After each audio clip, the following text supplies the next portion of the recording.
Hello and welcome to the Worship-Based Coffee, wait for it, podcast. Had to pause there for some dramatic effect. My name is Jay Soleil. Thank you for joining me for yet another episode.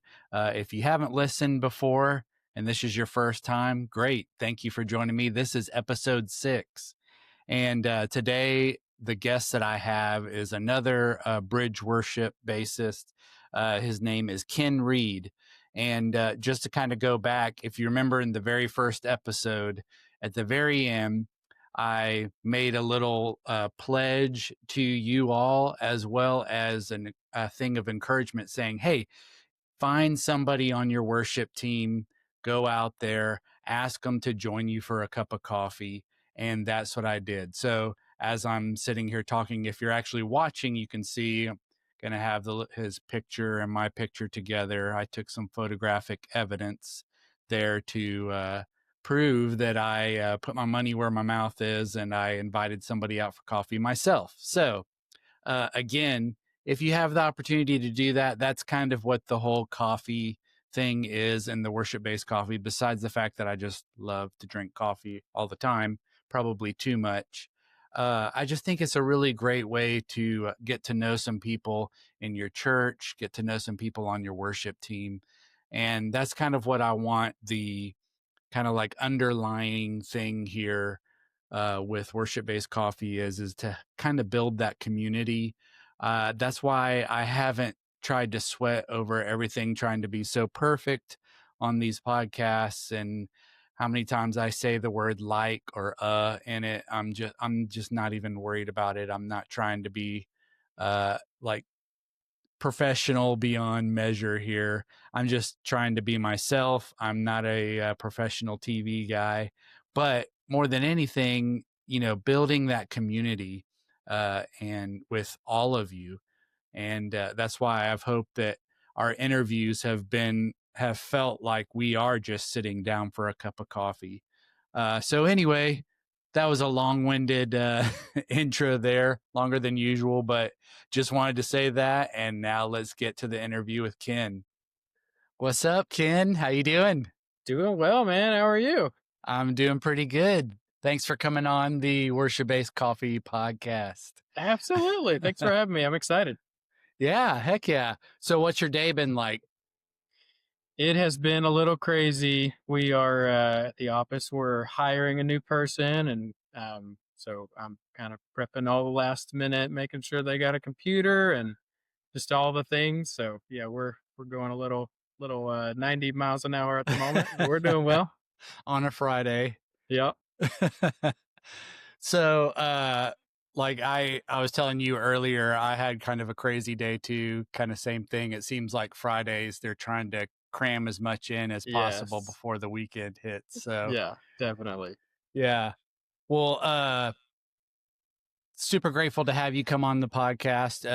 Actually, and I'm going to uh, show this ahead of time once we start releasing, stuff, is that on the very first episode, I talked about how, okay, I'm going to put my money where my mouth is, and I'm going to, I had said, hey, find somebody on your worship team at church, somebody just like that, and invite Yep. them for a cup of coffee just to get to know them. Yeah. And you were the first person. I thought, I was like, you know what? I've seen Ken playing on Sundays. Yeah. Yeah. And I was like, other than like, hey, that's about the most that I had gotten to talk to him. So I was like, I'm going to let Ken be that person for me for this one. So Awesome. I'm going to share the photo and everything, so that way people can see, hey, I did my part. So That's encouraging right. everybody to do it too.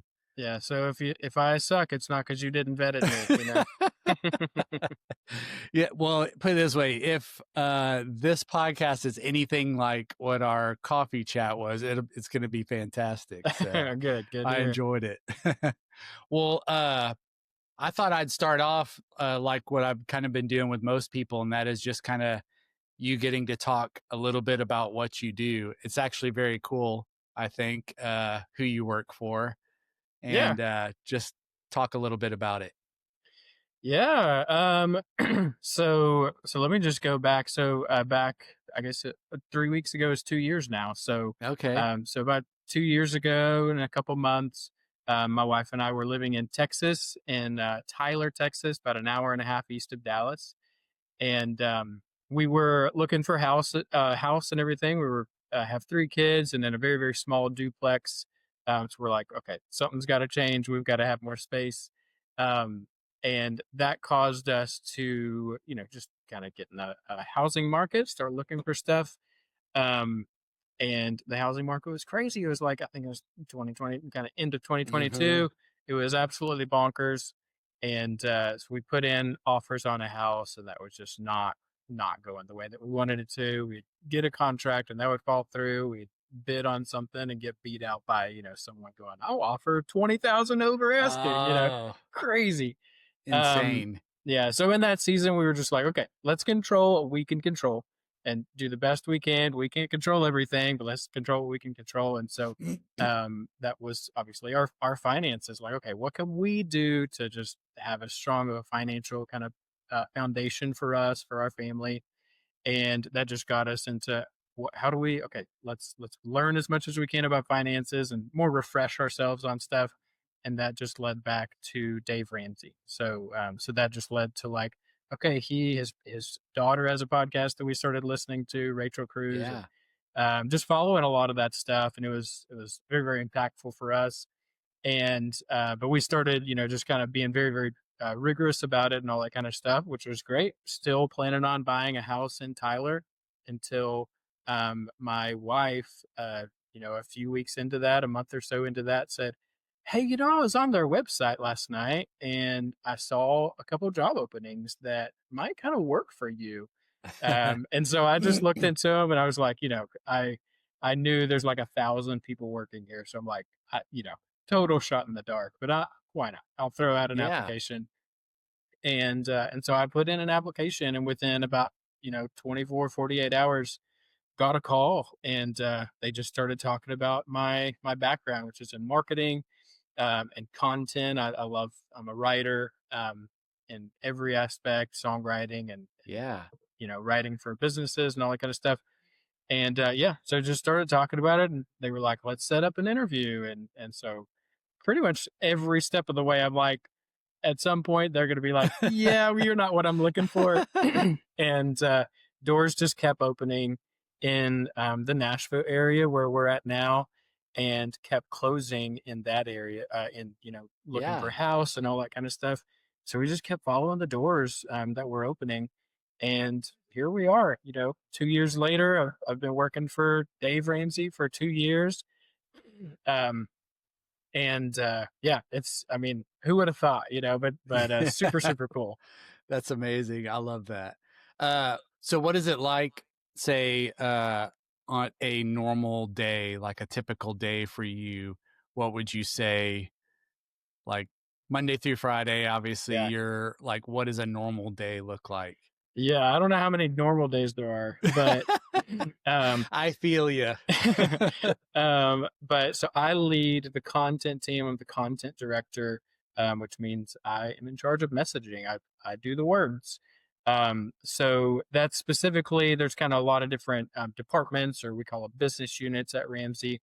So the one that I work at is called entrepreneurial leadership, kind of Okay. morphed into a word. And we help business owners, not just with the money stuff like Dave is known for, but really just helping them become better leaders, helping them develop their businesses, grow their businesses, and Yeah. all that kind of stuff. And so I'm leading the whole content team in that department, and so I get to help with a ton of stuff. We just got back a couple weeks ago from Grand Rapids, and got to do a customer story, so like a big video shoot with our video Oh, team. cool. About 9 of us went out there and got to do a shoot with one of our clients, who's in our coaching program, and just helping them, kind of tell their story in a really really impactful way. And it's crazy to see, and that's kind of like a big really cool highlight. But in even every day, it's ultimately that, is it's connecting with business owners and figuring out, like, hey, taking Right. them from the moment where they're going, either my business is struggling or my my business might be doing well, but I'm struggling. Like I'm working 70, 80 hours a week to get it there, Right. and taking them on that journey to like, you can have a growing business that doesn't kill you. Um, and so just watching them kind of go on that journey and become really inspirational leaders along the way is super cool. That it's some version of that, whether it's just writing, Right. you know, marketing emails or filming a big customer story. Okay. So you work mostly on the like business side Yeah. of that. Okay, cool. Yeah. Cuz yeah, I can remember this has been years ago. Uh so I was going to Fellowship Bible Church in Brentwood, Yeah. and Dave was actually there at the time, Okay. and I remember one Sunday being there, and like he ended up giving like the material to the entire church. Basically, on your way out of the sanctuary, just sitting on the table was all this material that he gave for free, which was Yes. awesome. So Yeah. that kind of helped us, start us on that path as well. So Right. that's awesome. I love that. That's so cool. So let me ask you this: like so you're balancing, uh, obviously your work, and then I know you have family. You have, is it 3 kids? Yep. Yep. Wife. We've been married for April will be 14 years. And then we got a 10-year-old boy, 8-year-old girl, and a 4-year-old little guy.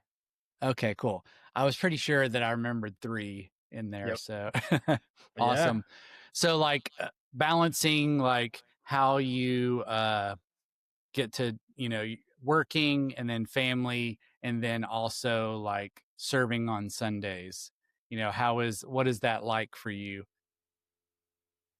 So, so I think a big challenge once we started having kids, which was 10 years ago now, but a big challenge was, I feel like all of the things that I would do in the evenings, and there's probably like a shelf life to this. I think as my kids get older, I won't have Sure. to focus on this as much. But I have a very small window because it's not like I go to work, then I come home at, 4:30, 5 o'clock, and Right. then I can work on music. It's like I Right. come home and I start my second job, which is being a dad. Um, Exactly. and so, yeah, I really don't get to think much, for the most part, about music and or anything else other than just the kids and Yeah. keeping them off of my wife's legs while she's trying to make dinner. Um, I really don't get to do that until after the kids are in bed. So, Okay. so if I'm playing on a Sunday or just want to practice or whatever it is, songwriting Right. or whatever, that's going to happen, after 8 o'clock at night.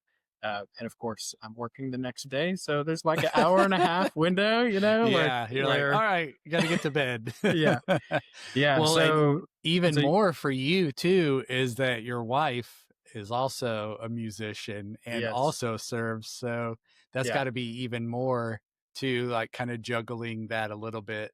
Yeah, yeah, we take turns. In the church that we're at right now at the bridge, where you go, is at the moment we're doing some morning services and evening services. So whenever we serve, we're serving that whole Sunday. Right. So we can't both serve together.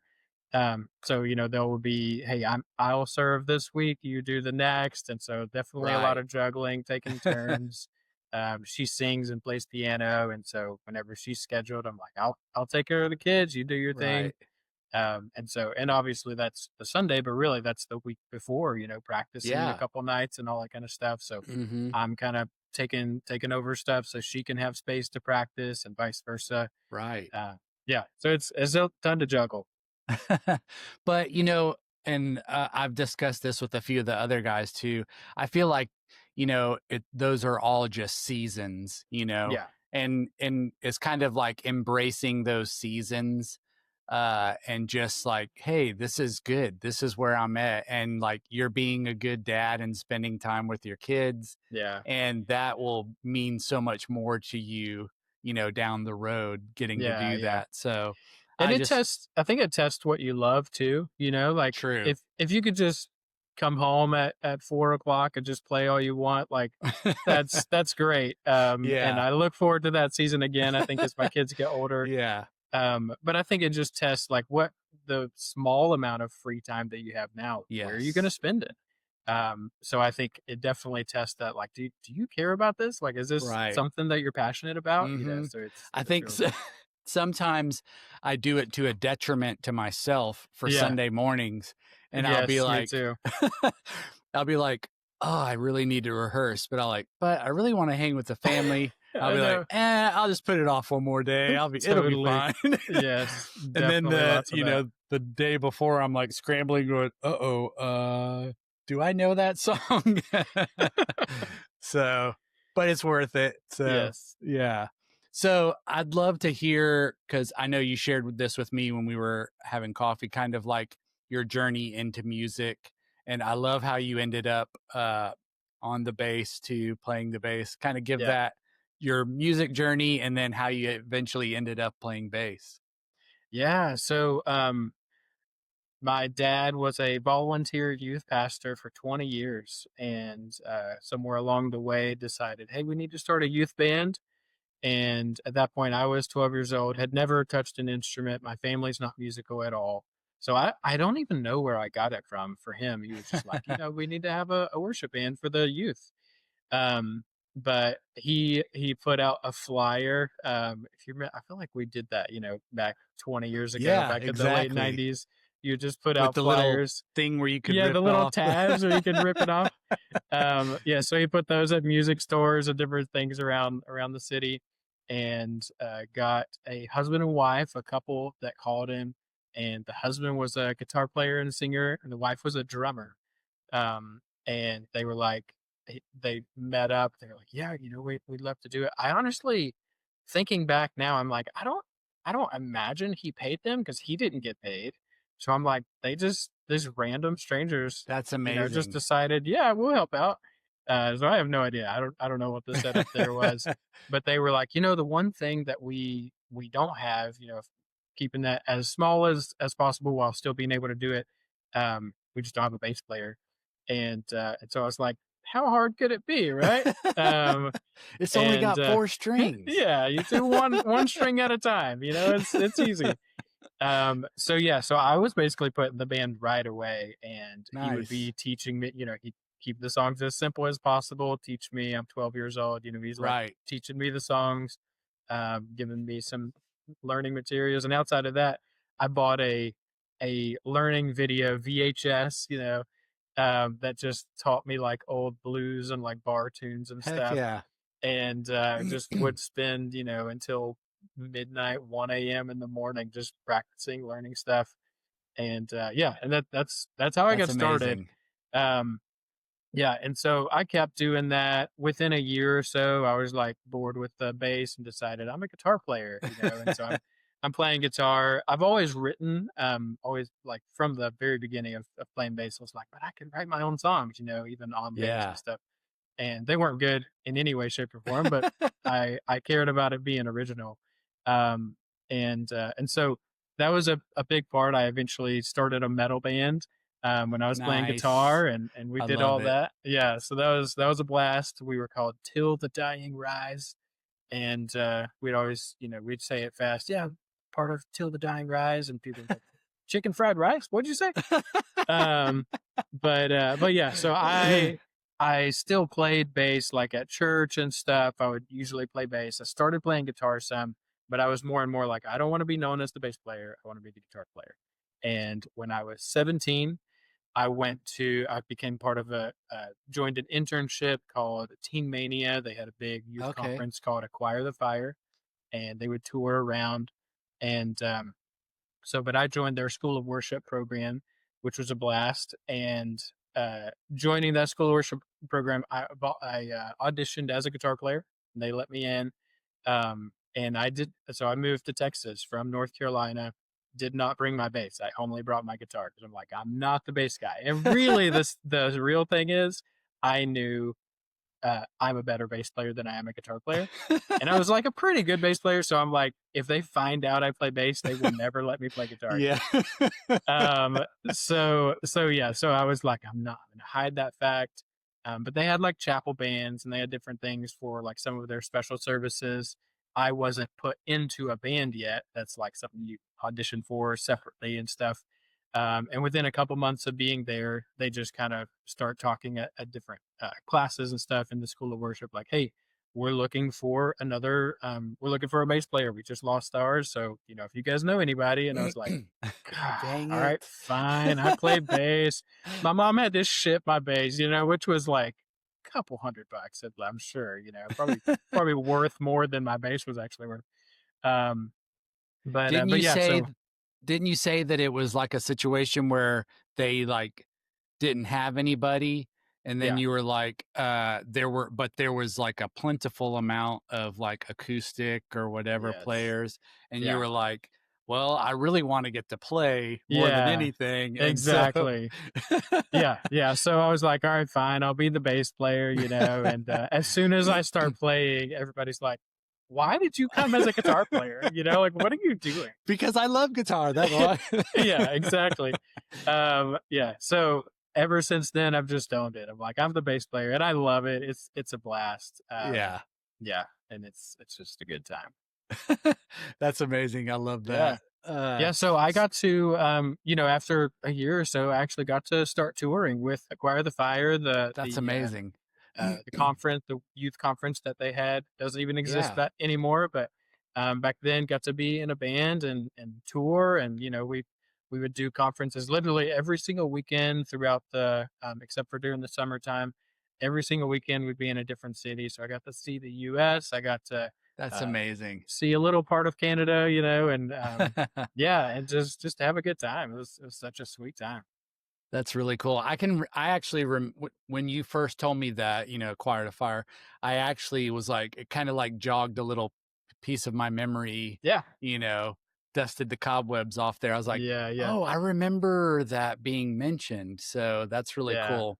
Uh, so around your journey, besides like when you were playing, say, for the student band or whatever, when you first were kind of like at home and you're kind of playing the bass, were there any like, as far as music, I know you said you kind of started this metal band or whatever, hmm were there like bands or anything that was just kind of like influencing you at the time as far as your bass playing? yeah. I mean, probably anything punk rock. Nice. My parents were also super strict about like whether I could listen to Christian versus secular music. So a lot of it Sure. was like kind of in the Christian world. I loved anything punk rock, but also started getting into some of like in the Christian world, like Under Oath, and Yeah. just like some of the heavier stuff, Haste the King's Day back X. then. Yeah. Um, yeah. So I was just having a good time, starting with punk rock, and then that progressed. Yeah. Amber Lynn was like one of my like, yes, all about like I was like, how does this guy have that tone, on his bass Right. and stuff. Um, so yeah, just all about that. And I think I started playing with pick pretty early, and it was like I got to get the distortion, Yeah. and Gotta get that yeah, sound. that's right. So then your first real, like, as far as experience, then definitely was like with the youth band was kind of where that all as far as playing at church was kind of how that began for you. Yep. Uh so like on a particular Sunday, I've actually we've been talking about this with some of the other people, and I feel like we're kind of blessed in that typically we get our planting center notifications pretty early. And so you kind of have some time not only to see if whether you can do it or not, but then also like as far as like being able to be prepared for a Yeah. Sunday. Do you think that like you can say a little bit of like how you prepare in the midst of, like you said, being a dad too, but hmm so from the day that you get that notification to Sunday, what does your kind of like preparation time look like? Yeah. So getting that, I mean, I'll be honest. I'm not going to practice for the set until the week of. So I may get it a couple weeks ahead of time, but Yeah. I won't even know what the set is until the week of. But yeah, practicing. I'm always so I will a lot of times like listen to the set on the way home from work or something like that, just to kind of get familiar with it. Yeah. Um, And then when it's actually time to practice and I'm gonna get home, I'm going to, after I put the kids to bed and everything, I practice, I play, in the closet under the stairs. So it's That's a so like tiny. Harry Potter style. 100%, yes. Yeah, it's so small, but, it's just my little spot, so, That's amazing. I um, love that. I know, I'm, like, hitting the bass on the wall all the time, but it's fine. Um, We need like a picture of that, like of you I in know. there, like looking out. Yeah, totally. uh, Um, but yeah, so I'm practicing there, and the typically I'm just going to, we're usually in planning center. We'll have the charts and stuff. I may glance at those just to kind of get an idea. I do a lot of stuff by ear, so I'm going to right. listen by ear. Just get the basic, the chords, the structure of the verse, the chorus, the bridge. Um, and just kind of get that down. And once I get that down pretty quickly within a pass or two, I'm going to go back and I really like either if I listen carefully and I hear like really good bass parts that are already in there, I like to do exactly what they're doing and find Yeah, like, what's that? Especially if there's kind of like, there's a random run, a random riff, and then sure. there's like a actual, like, this is a part, so I'm Yes. going to pick up that part, play it. But then there's also times I'm just gonna hear something and I'm going to I'll take a lot of time like listening for how can I add to this and add interesting parts and all that kind of stuff. And by the end of it, there's kind of a cutting room floor phase because I'm gonna have too much where I'm like, okay, I'm playing kind of busy, like I've got Right. something interesting on 3 or 4 sections. So I'm gonna Right. find the like, okay, where's the part that really I want to stand out, maybe that's in the bridge or whatever, and kind of cut the rest and all that kind of stuff. Sometimes my favorite parts, I'm like, I think that's too much. Um, Right. yeah, so I like to get it down at first, and then just I like to get a little creative with it. It just keeps Yeah. it fun. I can get bored easily, so it Oh, makes it for fun. sure. Yeah, Yeah. Oh, yeah. Definitely. That's my whole thing is like either trying to find a way to turn on my micro synth or just adding a little bit of spiciness in at just the right moment, yeah, and it's like so you can get the other bandmates to kind of give you the yeah. That's quick right. look over like Yeah, ah that's what it's all about. Yeah, I was gonna exactly. ask you too. Like, how are you thinking about when to use the micro synth versus just play? Like, what are you kind of thinking? uh well, one thing about it is like with the microsynth you don't want to go any lower than an A Yeah, on your, because after that it starts like it's like almost like it can't choose which note to right. play, and so it starts this kind of warbly effect on it. So if you're playing anything in A, it's great Hmm. because then you can just actually stay on that A string and just keep climbing up or go up or whatever. And it really like adds some pretty, some good fullness. Obviously having that fuzz in there too. Hmm. And I honestly, I just try to save it for big moments. Uh, Yeah, yeah, for because sure. it's so hard if you're playing the part and you've already kind of added in those big notes and then you get to that very last chorus and you're like, how can I make it even bigger? I've already played really all my low notes that are available to me. Right. Yeah. I've saved as much as I can for the last chorus, but I don't really have anything left. And so that's typically when I'll, throw it in there. Yeah. It's so hard though, because when it's what I'm hearing in my ears versus what the front of house is hearing is two different completely things. And Yeah. so completely different things in that I'll have myself up a little bit. And so when I hit that thing, it's like, bah, I mean, it's just as brutal in my ears as can be. And it Yeah. makes me feel like I want to run away from it Right. personally Yeah. because I'm thinking, oh my gosh, everybody out there is thinking, holy cow, what is that terrible noise? But truthfully, at the end of it, I'd be like, say something the front of house, like, oh, yeah, this sounded good or whatever. Oh, let me ask you a question. On this part of the song, did you notice when I did that? No, I didn't. I'm like, Yeah. okay, well, and so I'm like, okay, fine. That's, Yeah. Oh I man. guess that's good. Yeah. Yeah. So I that's think kind of, my favorite moments are when Ben or Nate, our MDs, who are like, "Ken, I like that," like yeah, just over say the mic. something in the, Yeah, I'm like, yeah, that's what I'm living yeah. for I'll get right a there. little like, I'll get the little Ben going, yeah, Jay, that's it. I'm like, don't be saying stuff, too, how do you want to say it? Like, too lovey towards me. I've got a I know. wife here, It's like, oh yeah, Exactly. Getting Barry White going. that's right.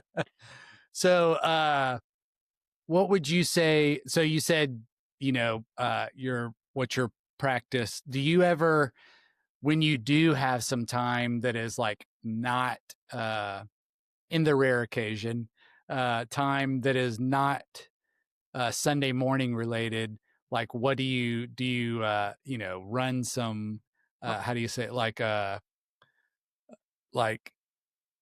I can't think of what to say. so I think what you're saying, I have a whole set list. There's just Oh, stuff that I'm nice. practicing on bass. Um, Let me see if I can find it real Like, quick. I just didn't know if you just would run some scales, or if they're just like certain songs that you're just like, oh, it'd be cool just to learn that, just to Yeah, kind yeah, of have. yeah. No, I get way too bored to just try to run scales. So right now, on my list that I'm kind of practicing through and having fun with, Hysteria from Muse. You Nice. know that song? Yeah. That's got such a Dude, I fun just bass like thing. Muse, period. They Yes, got a for great sure. sound. Sir Duke by Stevie Wonder. That song is tough to play, but it's so It fun. is. What is the one that I was having a blast with? Runaway by Jamiroquai. Oh, yeah. Dude, that is such a groove. It's fun. I Want You Back by Jackson 5. Oh, heck yeah. Yeah. Yeah, so I've just got kind of like about 10 songs on here that I'll Salvation Is Here by Hillsong. Oh, nice. I've played that one before, but I think it's so Yeah. quick that I have to like refresh myself on like how the heck do you think? That's Um, awesome. yeah, so I just have like kind of a set list that I'll update it from time to time once I nail those songs the way that I want them to play. Yeah. But yeah, I've got a handful, and sometimes when I'm practicing for church, I just won't be in the mood. I'm like, I don't want to do this. So if I can start with one of those songs and Yeah. just get me, feeling it, Yeah. Get the and then juices flowing. yeah. Yeah. And then there's some songs. So what is the gosh, what is that song called? Or more like gospel-y song. We won a Grammy for it. What is that song called? Oh, That's My That's My King. King. Yeah, I Yeah. should not forget that. Um, I wanted to come up with like a just some kind of run type thing in the bridge. I think it was the bridge, or like right before the bridge. And I was like, I'm not a gospel guy, so I'm like, what do I do? So I literally just went onto and pulled up some playlist of like gospel music Yeah. and just like listen for different key parts just to kind of get myself in the brain space of it a little bit. Yeah. And then I would hit pause and go back to That's My King and try something. And then I'm like, I don't love that, and go back and forth. And so, for stuff like that, I'm like, it's just, I mean, like I said, I'm a punk guy, so I'm Yeah. like, I know what I want it to sound like, but I'm not Right. good enough in that, in gospel to be able to pull it Right. off. Yeah. Me neither. Yeah. Yeah. So I That, was able to, just find some good, like, okay, I think that kind of vibes. So. yeah. That was actually very difficult for me because I really had not, delved into the world of gospel at all. Yeah. And so like, but the main issue was, and this was, at the time they were like, just keep everything a little bit on the simple side, Yeah. because when it, at the very end, when it came out, I think there was like 5 electric guitar Yeah. parts, Yeah. 4 keys part. There was like 2 percussions plus the drums, and just, so it would have just been like, so what I did is I just had a couple of, like, if you listen to the isolated bass of it, I had a couple of kind of spicy moments that I did like Yeah. a small run. And then like at the very end, I did a little, kind of run thing, and Yeah. that's it. But I was just like, I'm just going to keep it like that and just keep that rhythm, section moving. Yeah, for sure. was Yeah, kind of no, how I thought it sounded great, and I think that's the best part about, when you get to play live is you get to have a little more fun, you don't have to be Yeah. quite as regimented, and, Yes, like, I can kinda do it the exactly. way I want, so, Yeah. yeah. Yeah, exactly. And I think that's great too. Like part of me like tries for the most part to keep most, I'd say about 90%, to Yep. what, the record is or MP3, whatever you want to call it. And Yeah, but yeah. then I save that little 10% for Yes, myself to that's kind right. of, throw something in there. So Yeah, definitely. so in the past when you like worked for Acquire the Fire and all that, and then up till now, were you ever in any situations where you were using charts as you were playing, and then did it become a point to where all of a sudden, okay, now I've got to start memorizing? And how was that for you? Yeah. So at like actually playing at the events, Acquire the Fire probably is the first time that I feel like we were required not to, because they just wanted that, the stage vibe to feel a certain way and Yeah. feel more connected and not like I'm just staring at a piece of paper. Mm-hmm. So when I was at Team Mania, but just on their campus, just like in the internship, that was it was a little more chilled than that. So we were typically, looking at charts and all that kind of stuff, Yeah. music stands. But once we actually started touring, that was when it was like it needs to look this way, it needs to feel this way, and so Yeah. so yeah, we did away with that, and that was required. And really, since then, I'm like, I don't want to go back. I think when after we got done with that, we started playing at our church, and we're just working and whatever, back in Tyler, Texas. That was we probably used a lot of people use charts, and so I kind of went back to that for a while. But at some Yeah. point, I was like, I'm even if everybody else is doing it for myself, I'm just not doing it. Like, Right. um, and I think it lets me connect with the audience, but it's also just Yeah. like just that kind of self, pride, like in a good way. Like Sure. I take pride in this, like I want to be good at what I'm doing, Yeah. and so yeah, Yeah, and you know what? I think, and just to encourage anybody who does listen, and maybe that seems a little overwhelming, yeah, I feel like it's like a muscle that you just have to keep working at. And in truth, sometimes you're going to get cramps in that yeah, muscle, yeah, and for you're going to sure. be like, "Oh shoot, and you're going to forget parts. It's just going to happen. I mean, I've had conversations with like touring pro guys, and they've Yeah, talked about having those flubs and mistakes, and this is songs that they've been playing every single night on yeah, tour, yeah. so it's just going to happen, and you just kind of let it know, just live with it and move on, kind of thing. It's funny. I feel like I've heard from multiple people, especially I don't hear this as much anymore, which is a good thing. It was a compliment, but not the compliment that you want. But like early on, when I started doing that, playing without charts and stuff, one of the things that I heard several people say um, afterward, they'd be like, "Dude, you recover really well," and I'm like, You're like, oh, "Thank thank you, and you." then you're like, wait a minute, is Yeah, that a good thing or I know. not? I'm like, I don't want that to have to be the case, but I guess that's a good thing. That's hilarious. Yeah. So what is like for preparing for Sunday? What would you say? What is one small thing that you feel like maybe makes a big difference in your preparation, and that you give as an example? One saying that aids in my preparation. I think just getting like really, really getting to know the songs. I think listening first. Like and that Yeah. sounds so simple, but I feel like so many people I would watch people do it, like when they're playing or whatever, they'll kind of look at the chart, the song will start playing, they just start playing. And I'm like, Right. did you hear what they did? Like Right. there's Yeah. and like really listening very, very carefully for your parts. And I would say Yeah. initially, um, do like follow the part the way it's written. You can riff on it afterward, but like really find the like what are those sweet spots where what they're doing, where are they being super simple, where are they just dropping Yeah. out, and where are they kind of bringing in some spice.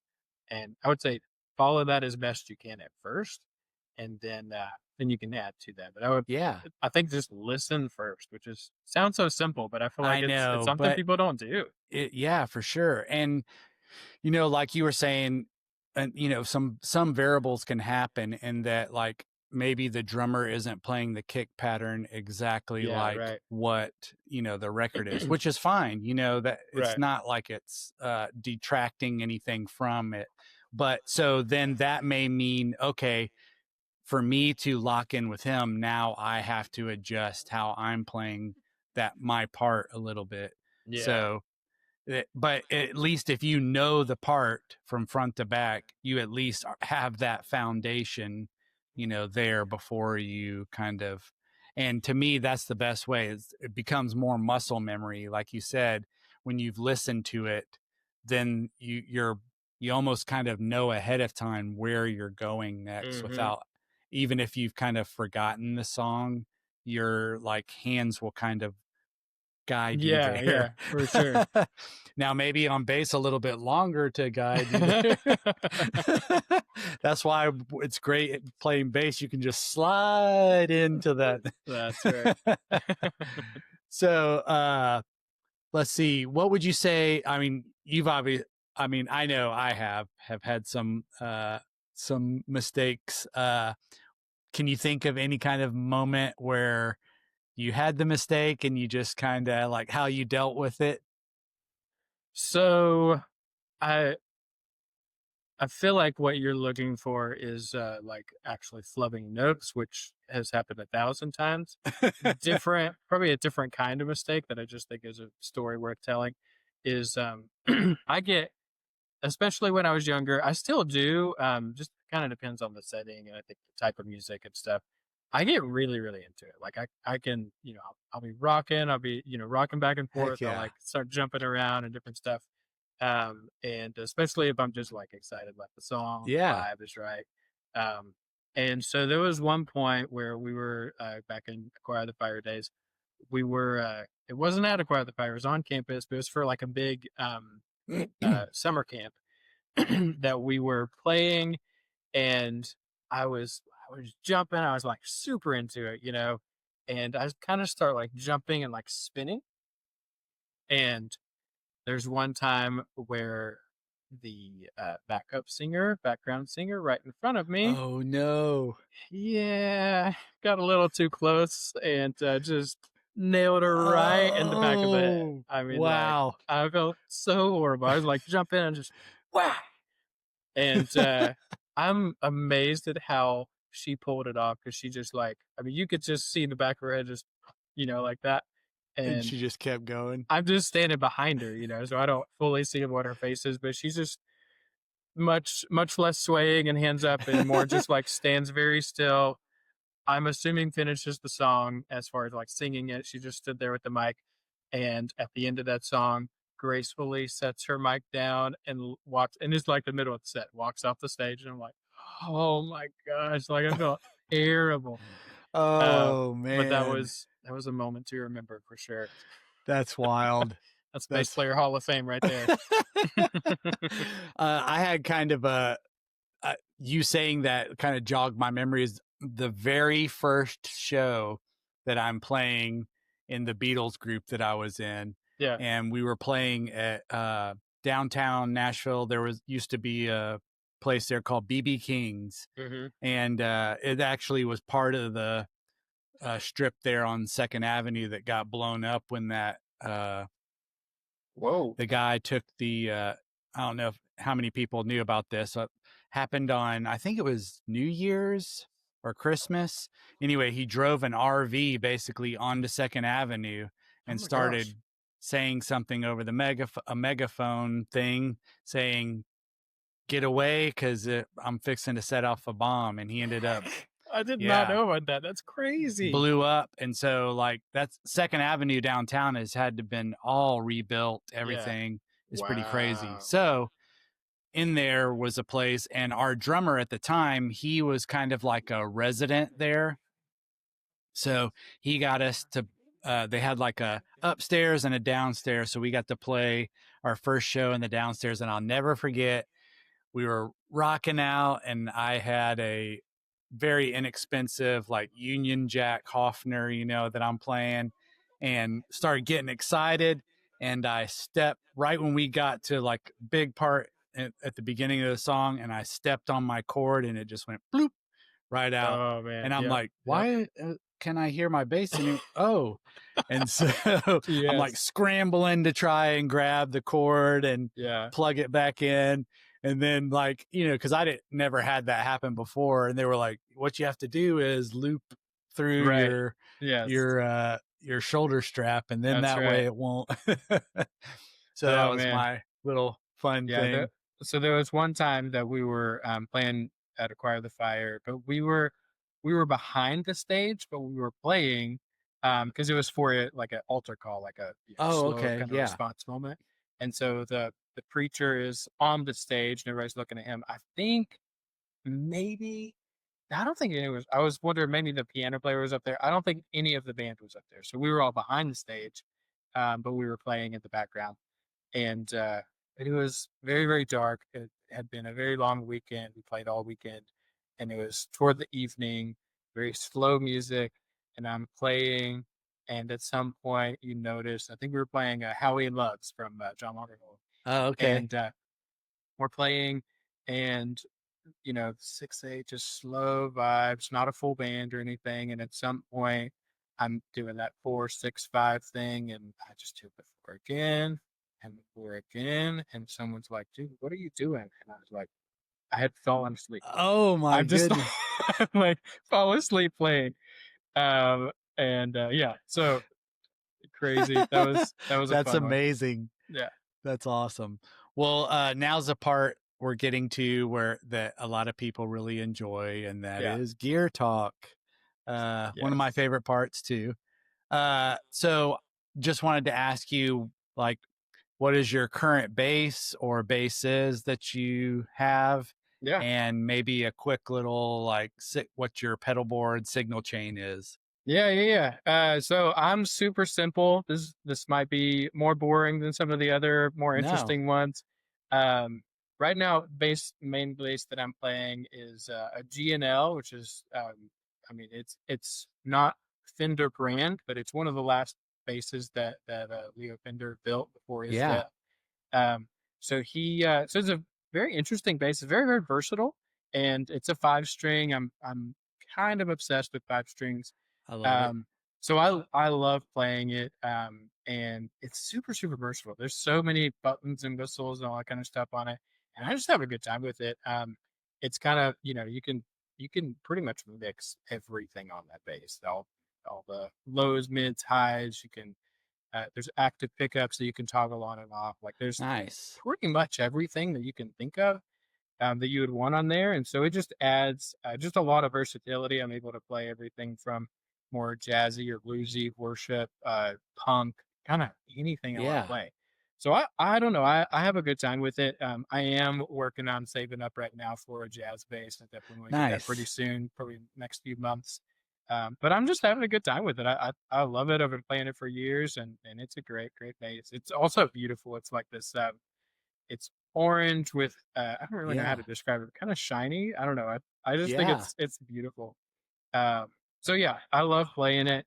As far as pedals, again, pretty simple. I aside from my tuner, which I use like the just a little Korg tuner, makes the you know the notes real big and stuff, so it's easy Yes. to mute. Other than that, the only thing I'm playing at the moment is just a tone hammer from Aguilar, Oh, okay. because it's just it's I know. built-in DI, and it's super versatile. You can make it super clean, but just really nice. Everything from that to just some solid overdrive and stuff. And, Yeah. uh, that's all.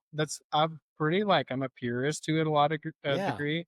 But I am working on like adding some more. I want a good fuzz. I want some more synthy stuff. So I'm working on probably adding a Yeah. couple.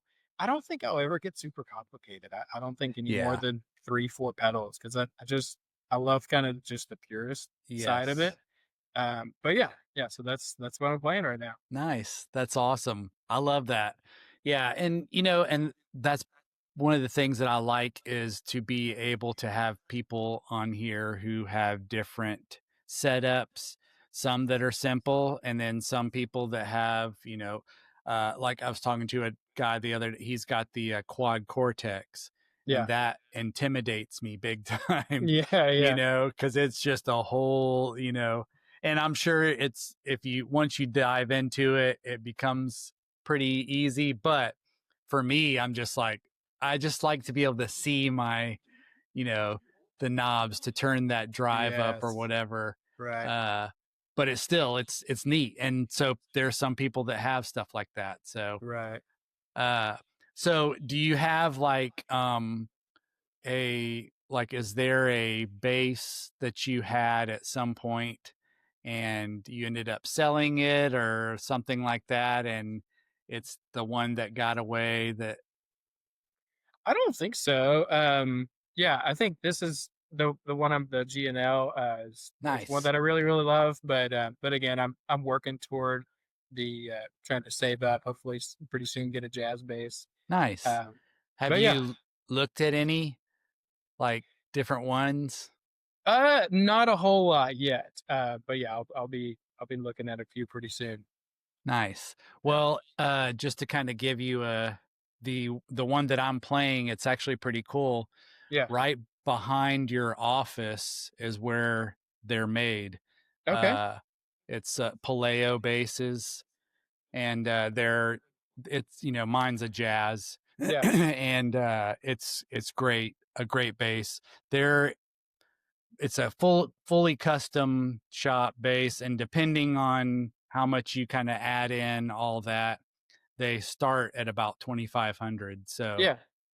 which, to be able to go, this is what color I want, this is what woods I want, all Right, that, right. that's pretty, Yeah, that's a great deal. it's really good. So anyway, just to throw that, Yeah, I'll definitely have to check them out. David Paleo is his name, Okay. Puleo. So All just to throw right. that out there.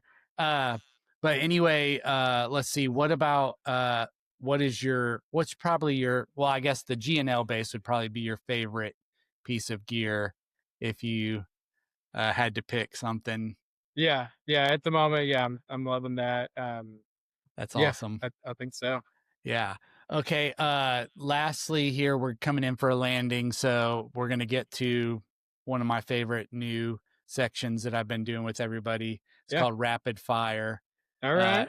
Technically, it's not full rapid fire because we do kind of put the brakes on sometimes and ask other questions. But I loved this little section that we're doing. I been saying that I'm going to keep tabs on some of it. So that way, like after a year, I can go, okay, after a year, this is where we are as far Yeah. as, what people have said. So rapid fire. Okay. Flats or rounds? Oh, rounds all the way. Nice. What's your brand of choice? I love the Darius. Nice. Yeah, just nickel wound, you know. Yep. Yeah, That's, so yeah, smooth. that's mine are the NYXLs, nickels. I love them. Yeah, they're Yep. great. Uh, okay. P bass or jazz bass? I think jazz. Yeah, Yeah. I love the versatility, but I feel like funny enough. I mean, with the name, you wouldn't think so. It feels to me more like it's built for punk, which is, Oh, sure. yeah, Yeah. No, I get it. I mean, what was Mike Dirnt plays, P basses, but it's like a PJ, yeah, yeah, So he's like half and half on that. yeah. Uh so what about let's see, Desert Island Pedal? Oh, I don't know. Um, I feel like I think I'm definitely leaning toward I'm just loving kind of fuzzy stuff lately. Which is one of the things I'm wanting to get next. So Yeah, I can't really tell you which one, but I think just a really good buzz, honestly. like a Big Muff or something like that Yeah, that yeah, just really that would be awesome. Yeah. yeah. Okay, let's see. Favorite bass player, and it can be worship or not. Favorite bass player.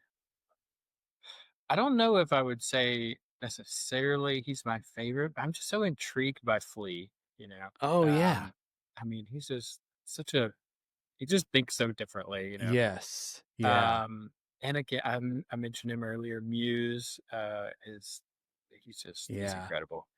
Um, I really love. It's not like the most complicated stuff necessarily, but I really love the stuff from Colony House, which you're sporting there. Yeah. But I just love how he approaches the bass. I know you interviewed him a few weeks ago. Yeah. But it kind of has, and I'm probably because they're like only a four piece, right? So it kind of has like a guitar vibe to it, which tends to be how I play, kind of. Yeah. Where Yep. it's not straight rhythm. It's incorporating some Yes. interesting melodic things and stuff. So I really Yeah, love what they totally. do. Yeah, I feel like that's one more I was about to say, but yeah, Have you those are have three you had top. a chance to listen to their newest album yet that just came out? I think I've listened only to like two or three songs. I haven't got Okay. a chance to dive in yet. It's only because it's like it's going to be a two-parter, so it's Oh, got okay. seven songs on it. As part one. But like I even because I texted Park and told him I was like, dude, really like listening through your bass parts, it really there's definitely some overtones of punk in it, Yeah, especially in this album, because it's just some like pick with just like straight driving, like 16th note kind of stuff. yeah, yeah, But yeah, but like you said, it's very melodic stuff. And it's like you said, also almost kind of like a part that a guitarist would play, which is really cool. And he was like, yeah, he's like, I love that you noticed that. He said, we just felt like in this album, we really wanted it to have a live band feel to it, okay, yeah, so, which I think is great. Cause then that really also makes it super easy for when you go to tour. It's not like you're having to reconstruct the right, song for a live performance. yeah. So that's awesome. Uh, let's see, favorite coffee of choice. Favorite coffee? I'm not like a black coffee drinker. I don't necessarily want my stuff to taste like dirt. Um, I love just a really good latte. So I'll say this is not a coffee. If I go to a coffee shop and they have this, I will always get the golden milk latte, which is like a Okay. kind of like a turmeric chai tea almost. Yeah, So those are fantastic. They call it a latte, but it's technically it doesn't have any coffee in it. Uh, Otherwise, just lavender latte is super good. that's awesome. Yeah, I'm doing a dirty chai. Nice. So need that little afternoon pick me up. Yes. What about favorite coffee shop right now? Favorite coffee shop. I don't know if I can pick one. We There's do one have some called cool ones down this We way. do, yeah. So we're kind of this way of south of Franklin. So um, I love 1819. Yeah. And let's see, I think there's a couple, but Honest is great. There's several Honests around here, but Mm-hmm. honestly, one I like to visit, which I don't get to like, true Nashville too often, but when I do, the Barista Parlor, it's Oh just a yeah. vibe. It's super fun. Yeah. It's cool. Yeah, Definitely. Yeah, it does have a really interesting vibe in it. yeah. I almost feel like I don't fit in that vibe, but it's still very cool. I'm probably a poser, but I like to pretend. Yeah, it also seems most of the time that I have the opportunity to go in there, I'm usually in my NES clothing. So I'm Yeah, this blue collar guy going that's in right. there. So I just have to pretend like I don't care, That's because right. that Yeah, is the true nature of it. Like, I don't care what you think. yeah, Kind exactly. of. Okay. And then musically, I just said two words together, music that you're currently listening to, like on Spotify, when you're just listening to what you want to listen to. I feel like I have to look it up right now. You're good. Honestly, I just love Ryan Tedder as a songwriter. That dude is freaking incredible. So obviously everybody knows him from One Republic, but he's Yeah. written songs for everyone. And Mm, when you find out that it's his song, you're like, oh, I know that like that he makes just sense. has these signature melodies and stuff like that, Huh. and it's so incredible. So I'd say anytime I can listen to Ryan Tedder, it's always good. I've got a whole playlist called Ken's Punk Awesomeness, where I'm just listening to old punk like Hoobastank and Nice. Anberlin and uh, yeah, just all my good old stuff. Um, but I'm also I feel like this is my wife is getting mad at me for this, but just being in this area, I'm kind of getting a little bit into country. Oh, yeah. So I have a playlist called Ken's Gone Country, and I love this, it. yeah, and I mean Chris Stapleton, I feel like you can barely count as Oh, country, but Chris yeah. is just so S incredible. Yeah, and his Um, bassist is yeah, so dude, that good. guy is sick. He should Uh, have been on my list. yeah, he, just plays some old P basses with flat wounds on them, and it Yeah, just man, it just that sounds so good. That's my the people that I gravitate to are that. It's the guys that have P basses with flat wounds on them. So, yeah, like, uh, obviously James Jamerson, Paul McCartney, flat wounds. Of course, he didn't play a P bass, but yeah, flat wounds. Pino Palladino, Sean Hurley, all those guys that are like flat wound players are like really who I love to listen to the most, even though it's not, I don't, other than when I occasionally sit in with this Americana artist, that's about the only time I get to do any of that. yeah, yeah, Any other time I'm playing round wounds on a jazz with a bunch of overdrive on it, yeah, on Sunday mornings. So yeah. it's just kind of funny. Uh, so wrapping things up here, what is one bit of advice that you would give for, say, either somebody completely new coming in that's wanting to, or just maybe some encouragement for somebody who's already entrenched in on serving on Sunday mornings on bass? What's something that you can think of? Yeah. So, so I think for someone starting off, I don't know. I think there's something just really special about um, that newborn passion where you're like, I don't really know what I'm doing, but I love doing it. And there's also the frustration that comes with it that Yeah, your brain is better than your hands, you know? right. You're like, I know that this stuff can come out of me, but I just am not there yet. I think it's just the like, just don't give up, listen to great bass players. Fine. I mean, you're probably like me. We both started before YouTube even existed. So now you can I find know. great tutorials and stuff everywhere. So I think just like become a student of your work. Yeah.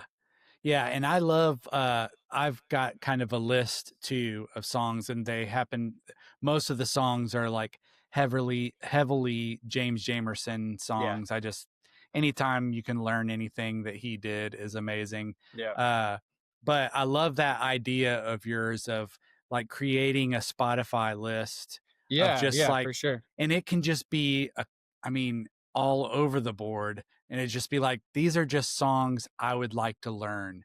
Yeah, and I And think it's gotta be stuff that inspires you, yeah, like, exactly. To there's pick this up your maybe instrument. technical stuff that's, like, would make you better, but I'm like, it's gotta be stuff that you just want to it just feels like it would be fun to play, and so Yeah. you're like, "Yeah, I'm gonna learn that and do whatever I can to get better at it." Yeah. And then, like you were saying, that stuff comes out of your hands when you do that. Yeah. One of the things for me, from all these years of playing Paul stuff, I like Paul really loved to play the fifth a Mm, lot. yeah. A lot. He played the fifth. And so, like, it got to the point to where I was doing it all the time too Yeah, because of yeah, that and I would have never have thought of that had I not been like learning some of the tunes and like playing them.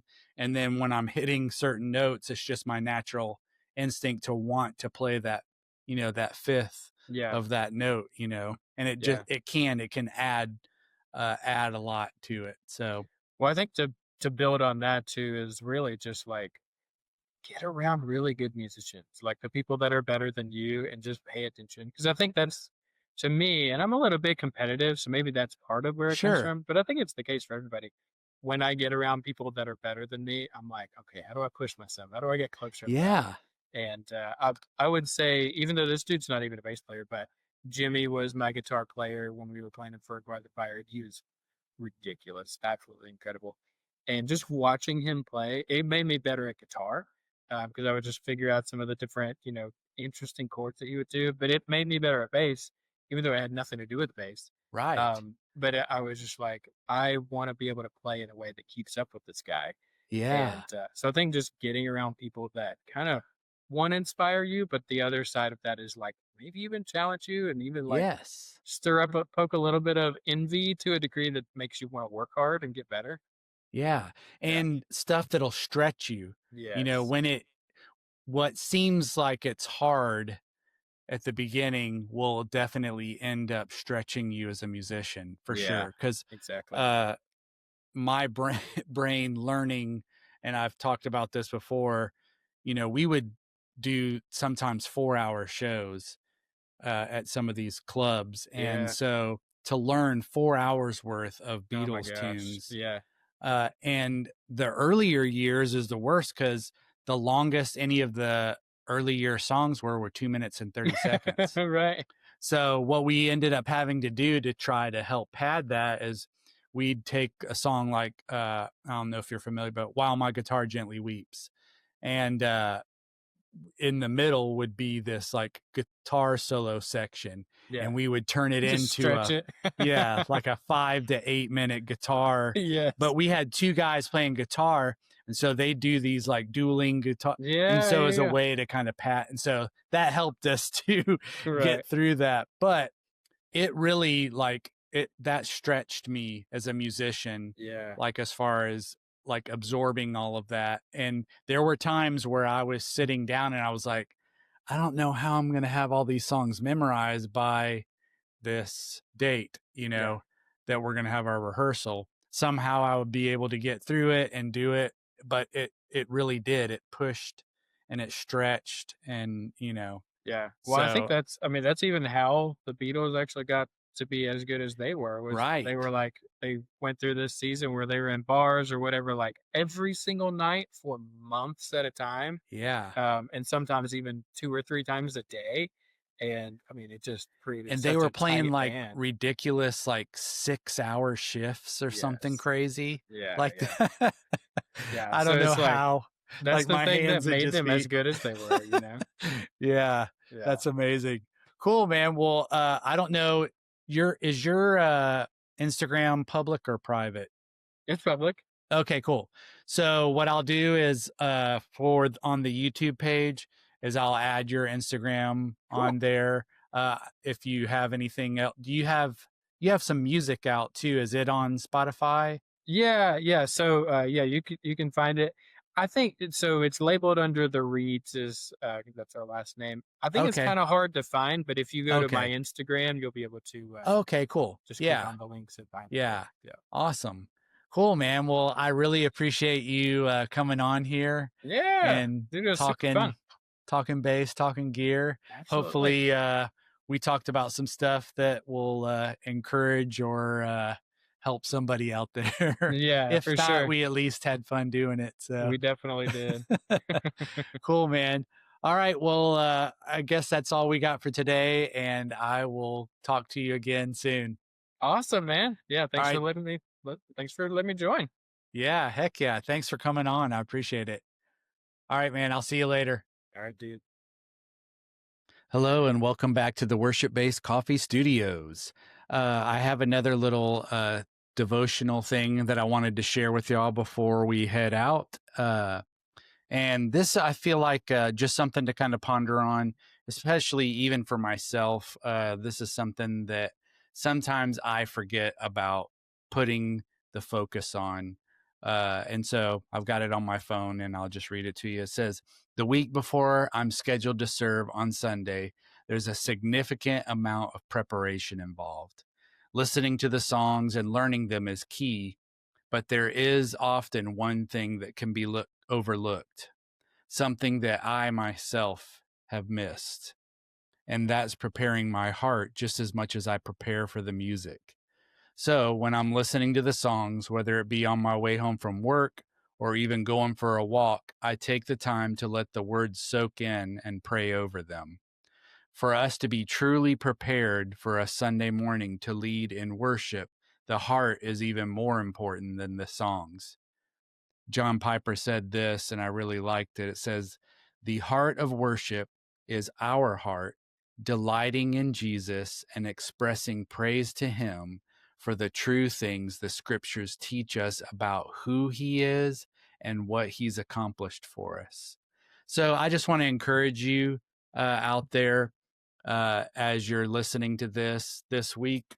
And maybe you're serving this Sunday, maybe you're not serving this Sunday, and it'll be a couple Sundays away. Just wanted to encourage you to take some time to meditate and pray and read the Bible. Lord knows I don't do it enough and as well as I should. Um, and just kind of get your heart ready for serving just as much as we prepare our bass parts or keys or guitar or drums, whatever instrument, or even singing, because really the worship on Sundays really is an outward reflection of our hearts on the stage. And when your heart is aligned and tuned in with the Lord, then that's going to show out through your smile, through your expression. It's going to really connect you. And so that's my encouragement for you today. Thanks so much for listening in. Episode 6 down. Episode 7 coming up next. And episode 7 is going to be really special. I think anybody out there who listens to worship based stuff and really digs in is really going to love who the guest is. Let's just say it's a church that starts with a B and ends with Ethel. Who could that be? So anyway, let you guys think about that, bass nerds out there, gear nerds. Anyway, thank you again for listening. We'll talk again soon. And remember to tell someone you love them, and we'll see you next time.